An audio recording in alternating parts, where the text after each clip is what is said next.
안녕하세요. 예수님을 믿는 믿음으로 말미암아 하나님과 화평케 되시기를 소망합니다. 쉽고도 정확하게 알차고 재미있게 하나님의 말씀을 가슴 깊이 새기는 시간, 소문난 성경교실의 이성훈 목사입니다.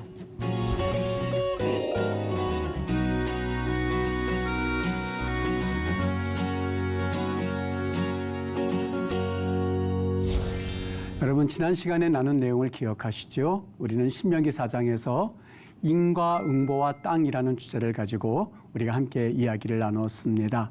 오늘 나눌 말씀은 신명기 5장의 율법, 다른 삶의 정황이라는 제목을 가지고 여러분과 함께 이 시간을 같이 나누도록 하겠습니다.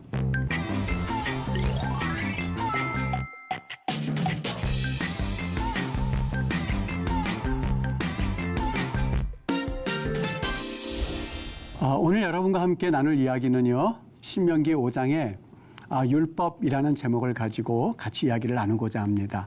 여러분, 지난 시간 우리가 나누었던 이야기를 기억하시나요? 들으라 이스라엘아, 내가 너희에게 가르치는 규례와 법도를 듣고 준행하라 라고 하는 그러한 대명제와도 같은 말씀을 가지고 여러분과 이야기를 나누었습니다. 그런데 이 말씀이 우리 국어 성경에는 물론 잘 표현되어 있기는 합니다만 원어 성경에는 조금 더 잘 표현되어 있다는 것을 같이 나누었죠. 들으라 이스라엘 무얼, 규례와 법도를 들어라. 그리고 나서 그 다음 꾸며주는 말이 너희에게 준행하라고 가르치는 규례와 법도를 준행하라 라고 함으로써 규례와 법도를 듣는 것으로 끝날 것이 아니라 준행하라고, 행하라고 가르치는 규례와 법도이다라는 말씀을 가지고 우리가 지난 시간에 같이 4강의 주제를 정해서 이야기를 나누었죠. 오늘은요, 그러면 그 규례와 법도 4장까지 마친 이 모세의 말씀 가운데서 가장 규례와 법도의 중심이 되는 그러한 한 주제가 있는데 아마 시청자 여러분들께서 어떤 말씀인지 대충 짐작을 하셨을 겁니다. 규례와 법도의 가장 중심에는 뭐가 있죠? 그렇죠. 율법이라는 것이 있습니다. 그런데 오늘 여러분과 함께 율법에 관한 이야기를 나누고자 하는데 이 율법에 관한 이야기는 이미 출애굽기에서 모세가 시내산에서 하나님으로부터 받은 그 십계명을 이미 백성들에게 알려주었습니다. 그런데 그 십계명에 대한 이야기가 그대로 오늘 신명기에서 또 한 번 반복되어지고 있는데 그렇다면 왜 그 이야기가 십계명이 반복되어지는 걸까라고 하는 궁금증을 가질 수가 있는 대목입니다. 왜 그렇다고 생각을 하십니까? 여러분 기억하시나요? 신명기에 쓰여진 목적은 신명기 그러면 뭐라고 그랬죠? 모세의 설교라고 반복해서 말씀을 드린 기억이 있습니다. 모세의 설교인데 신명기 1장 5절에 보면 모압 땅 저편에서 모세가 율법을 설명하기를 시작하니라 그렇게 되어 있었죠. 설명하기를 시작하니라. 이때 설명이란 말을 우리 지난 시간에 뭐라고 말씀을 했냐면 베르라는 말을 썼습니다. 베르. 이 말은 단순히 그냥 explain 한다는 말이라기보다도 이 말씀은 다시 그 말씀에 대해서 재해석해주고 그리고 자세하게 부연 설명하는 것을 일컬어서 베르라는 이야기를 쓴다는 말씀을 드렸던 걸 기억하실 겁니다. 다시 말하면 오늘 신명기에서 십계명을 출애굽기에서 하나님이 모세에게 주었던 십계명을 다시 한번 신명기에서 설명을 해주고 있는데 그 설명에서 우리가 어떠한 의미를 가지고 그 설명을 받아들여야 할 건가라고 하는 것이 십계명, 오늘 신명기에 나타난 십계명을 들을 때에 아주 중요한 핵심 포인트라고 할 수가 있습니다. 그래서 오늘 그 이야기를 같이 한번 나누어 보고자 합니다. 율법 또 다른 말로 말하면 그 중심에는 십계명이 있죠. 오늘 이 주제에 대해서 이야기를 나누어 보려고 해요. 이제 여러분 이 화면을 여러분들이 보기 전에 출애굽기에 있는 십계명과 신명기에 있는 십계명이 사실상 같습니다. 이게 무슨 표시냐면 여러분 아시죠? 같다는 이 표시하고 요거는 좀 약간 다른데 완전히 똑같은 것이 아니라 해석을 해주었다라는 의미에서 제가 이 표현을 썼습니다. 두 가지 계명에 있어서 차이가 좀 있습니다. 그렇다고 해서 뭐 다르다는 것이 아니라 모세가 그 10계명 중에서 이 두 가지 계명에 대해서 설명을 할 때에 조금 특색 있는 부분을 또한 특색 있게 그 부분을 강조함으로써 주고자 하는 메시지가 나타난다고 하는 것이죠. 그래서 여러분 우리가 이 신명기를 많이 강의하는 것이 아니라 16번 강의하다 보니까 핵심적인 요소들을 여러분들에게 알려줌으로써 신명기 전체를 이해할 수 있도록 돕는 역할을 하려고 합니다. 그래서 여러분들이 시간이 나면 출애굽기에 있는 10계명, 신명기에 있는 10계명을 비교해 가면서 한번 읽어보시면 도움이 되시리라 생각을 합니다. 다른 계명은 다 똑같습니다. 1계명서부터 3계명, 그 다음에 5계명서부터 9계명까지는 신명기가 되었든 출애굽기가 되었든 동일하게 기록이 되어 있습니다. 그런데 여기 4계명과 그리고 10번째 계명, 10계명에서 10번째 계명은 출애굽기에 있는 10계명, 신명기에 있는 10계명이 약간 차이가 있다고 하는 것이죠. 어떤 차이가 있을까? 그 부분을 여러분들이 이해를 함으로써 사실 전체적인 그 신명기에 나타난 10계명을 모세가 왜 다시 한번 이스라엘 백성들에게 설명을 하였을까 하는 것을 우리는 짚어볼 수 있다고 하는 것이죠. 여러분 여기 출애굽기 20장과 신명기 5장에 각각 10계명이 있습니다. 다른 계명은 다 똑같다고 그랬죠. 1계명서부터 3계명 그리고 5계명서부터 9계명 다 똑같은데 지금 이거는 4계명입니다. 근데 잘 한번 보세요. 안식일을 기억하여 거룩하게 지켜라 이렇게 돼 있고요. 신명기에서는 내 하나님 여호와가 네게 명령한 대로 안식일을 지켜 거룩하게 하라라고 돼 있는데 히브리 단어 수까지 똑같습니다. 여기 고레트 욤 하샤바트 그리고 레코드쇼 이렇게 돼 있어서 지금 글자가 여러분 한번 세보세요. 하나, 둘, 셋, 넷, 5글자입니다. 5글자. 여기 신명기 5장 15절에는 어떻게 돼 있냐? 여기 뭐냐면 샤모레트 욤 하샤바트 레코드쇼 이렇게 해서 이것도 역시 하나, 둘, 셋, 넷, 5글자 똑같습니다. 근데 해석을 거룩하게 지켜라, 거룩하게 하라 해서 조금 우리 구어성경에는 좀 일관성 있게 해석하면 더 좋았을 뻔했다는 아쉬움은 있습니다만 레카드쇼 똑같습니다. 여기 레카드쇼 여기 레카드쇼 똑같아요. 근데 문제는 에트용 하샤바트 안식일이란 뜻이고 요거는 뭐 목적을 나타내는 거니까 그렇게 큰 의미를 두지 않으셔도 괜찮습니다. 안식일을 여기 거룩하게 지켜라, 안식일을 거룩하게 지켜라, 거룩하게 하라 똑같은 말입니다. 근데 뭐가 다르냐? 여기는 자코르라고 돼 있죠. 여기는 샤모르라고 돼 있습니다. 자코르 기억해라, 샤모르 지켜라. 그 차이만 있는 거예요. 단어 하나가 차이가 있습니다. 출애굽기에서는 안식일을 기억하여 거룩하게 해라 그렇게 돼 있고 신명기에서는 안식일을 지켜서 샤모르가 지키다는 뜻이죠. 그러니까 지켜서 명령형이니까요.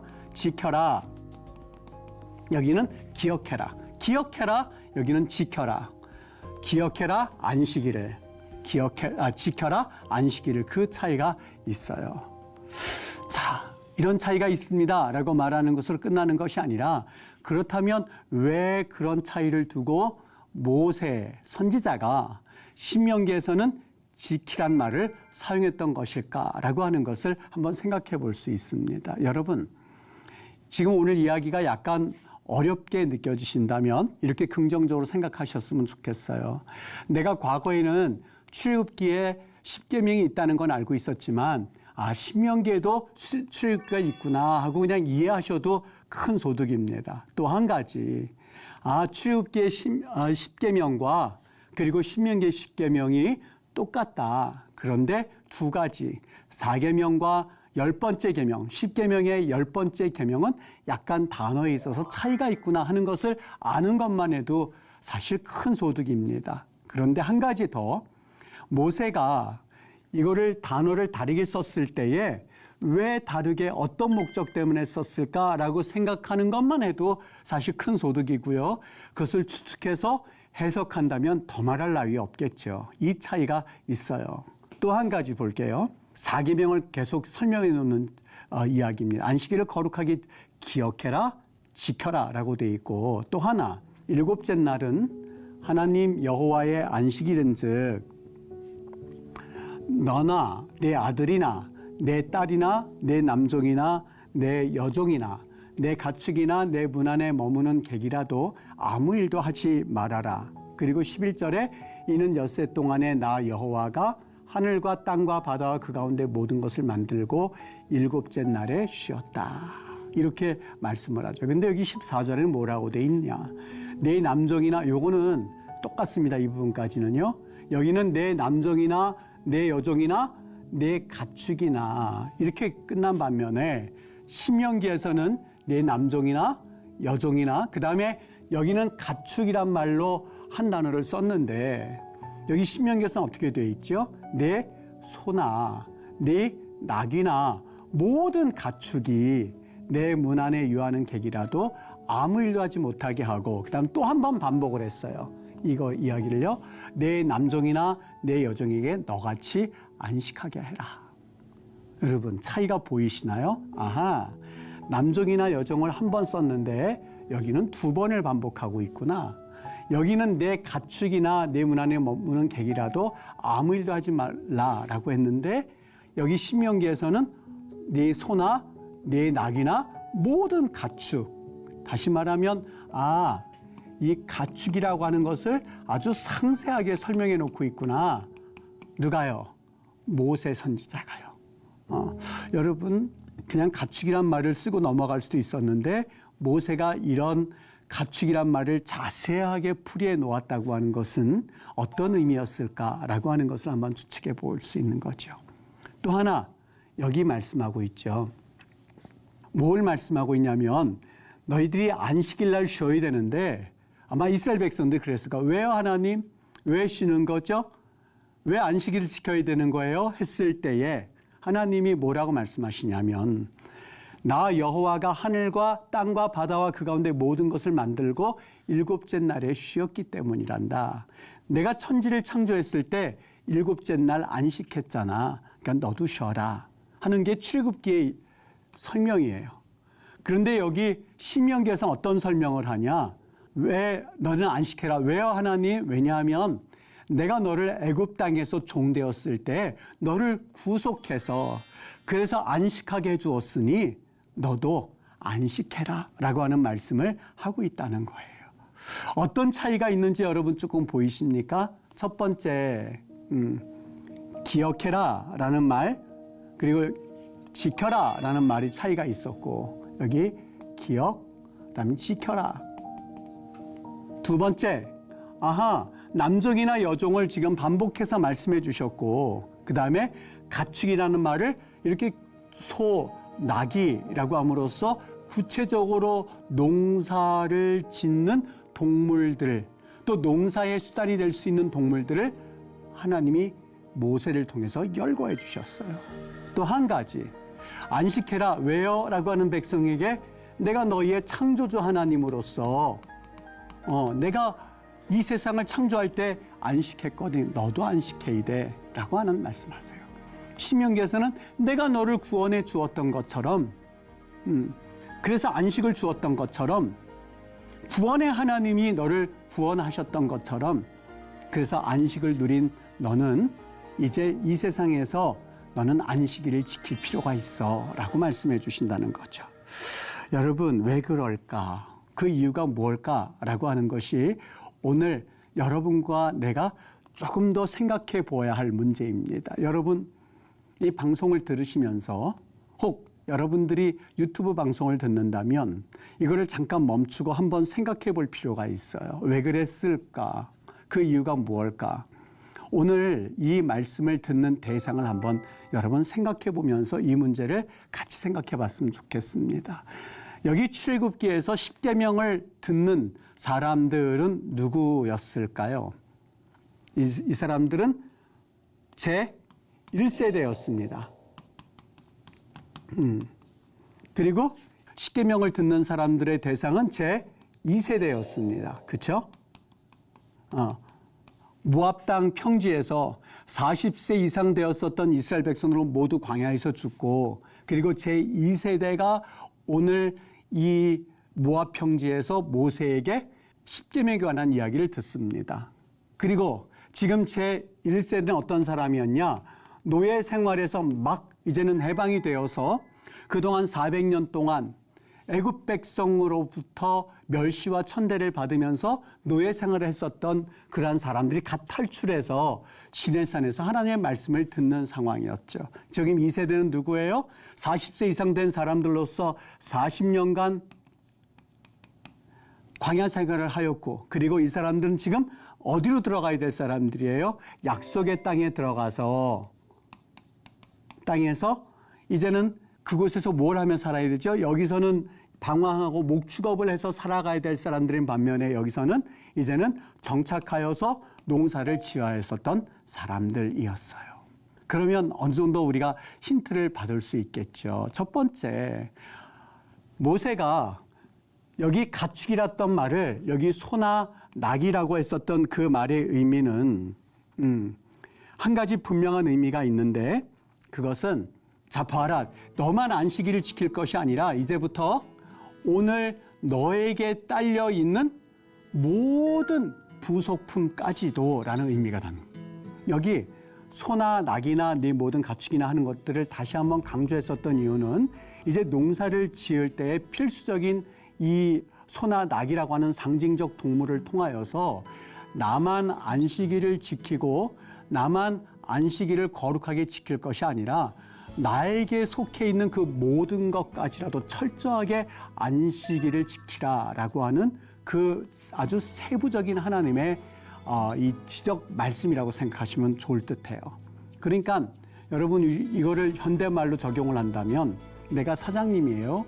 그런데 우리 회사가 너무 바빠요. 그러다 보니까 나는 가서 11시 예배를 얼른 드리고 주일을 지키는데, 만일 내가 속해져 있는 모든 사업체가 사실 일을 해야 되고 그리고 사실 안식일을 지킬 수 없다면, 여러분 그거는 어떻게 보면 아이러니한 그러한 상황 아니겠습니까? 하나님이 그거를 지적해 주셨던 것 같아요. 너뿐만이 아니라 내게 속해 있는 모든 딸린 식구들, 이를테면 여기서는 소나 나귀로 표현되어 있지만 모든 직원들까지도 너로 인하여서 다른 이들까지 안식을 누리도록 하나님께서 모세에게 그것을 구체화해서 설명을 해 주었던 것이죠. 또 한 가지, 여기 왜 안식일을 지켜야만 합니까? 라고 묻는 이스라엘 백성들에게 하나님이, 왜냐하면 내가 천지를 창조했기 때문에, 그리고 나는 창조주로서 너는 피조물로서 내가 안식했으니 너도 안식해야 돼 라고 하는 의무감과 같은 그런 말씀으로 이 말씀을 주셨어요.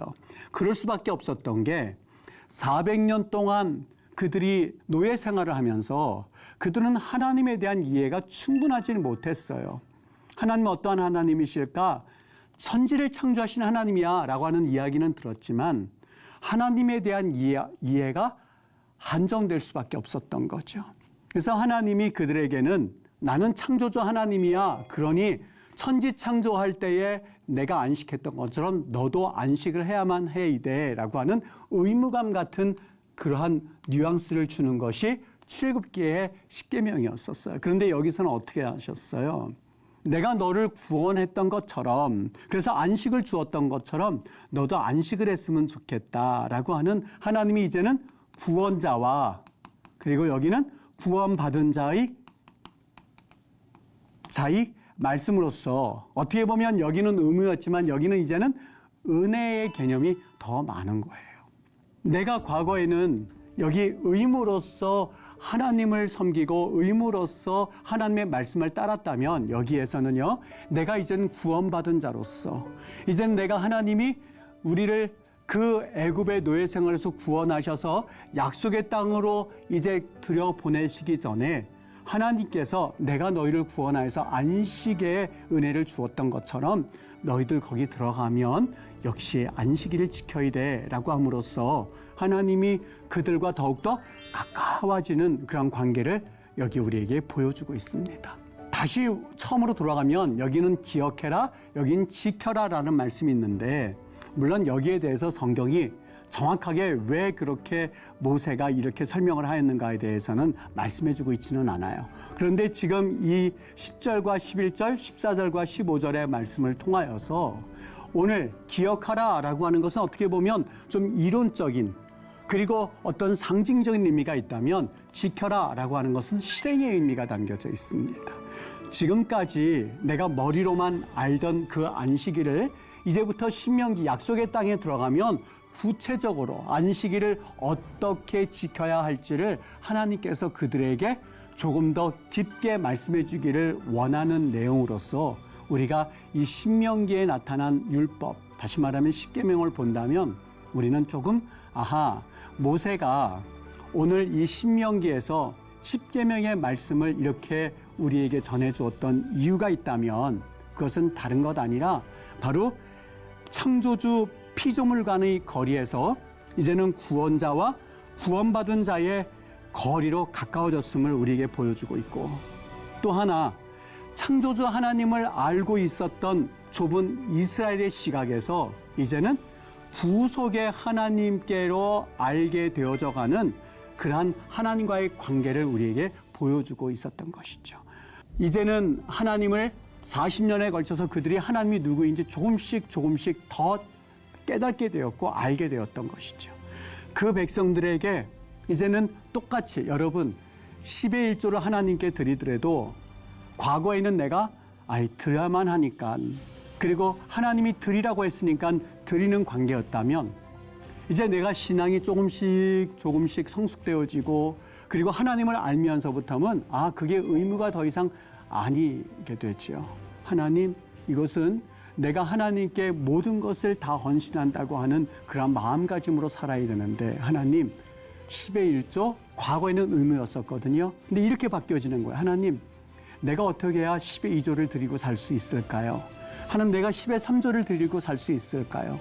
과거에는 내가 주일 엄수하라고 그러니까 여러 가지 힘듦에도 불구하고 주일 지켜야지 이러고 살았다면 이제는 그 관계가 더 깊어지는 거 어떻게 해요? 주님, 내가 전체를 한 주간을 하나님 앞에 다 드리고 살아야만 하는데 이 시간을 하나님 앞에 드림으로써 다른 월요일서부터 토요일까지도 그렇게 살겠다고는 다짐으로 살겠습니다. 하나님, 주일 지키게 해주셔서 감사해요 라고 주일을 보낸다면 여러분 우리는 조금 더 하나님 앞에서 그 관계가 가까워진 관계라고 볼 수 있지 않겠습니까? 오늘 여기 4계명에서 볼 수 있는 바와 같이 과거에는 피조물과 창조주 하나님과의 관계였습니다만 이제는 그 관계가 조금 더 가까워졌어요. 어떻게 해요? 구원받은 자와 나를 구원하신 자의 은혜의 관계로 바뀌어져서 이제는 모세가 그들에게 정확하게 너뿐만이 아니라 모든 가축, 여기에서는 내 가축이라고 되어 있습니다만 나 이외에 해당되는 그리고 나를 통해서 같이 딸려 있는 그리고 나를 통해서 살아갈 수 있는 그 모든 사람들까지도 안식일을 거룩하게 지킬 수 있도록 네가 그 땅에 들어가면 그렇게 살 수 있겠니? 라고 하시는 말씀을 모세를 통해서 보여주셨던 것이죠. 여러분 오늘 시간 관계상 10번째 계명은 좀 못하고 지나갔는데요. 다음 시간에 우리 시간이 되면 조금 다루고 나갔으면 좋겠습니다. 우리 오늘 말씀을 통해서 여러분들과 이 율법의 가장 핵심인 십계명에 대해서 우리 공부를 하였습니다.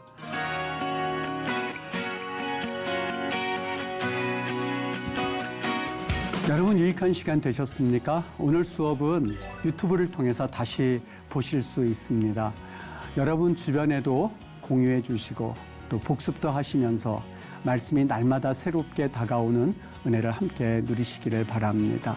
다음 시간에는요, 오늘 신명기에도 하나님의 사랑이 얼마나 깊게 들어가 있는가 하는 것에 대해서 우리 같이 하나님의 사랑이라는 제목을 가지고 우리 강의를 진행하도록 하겠습니다. 오늘도 말씀으로 충만한 하루 되시고요. 다음 시간에 뵙도록 하겠습니다. 감사합니다.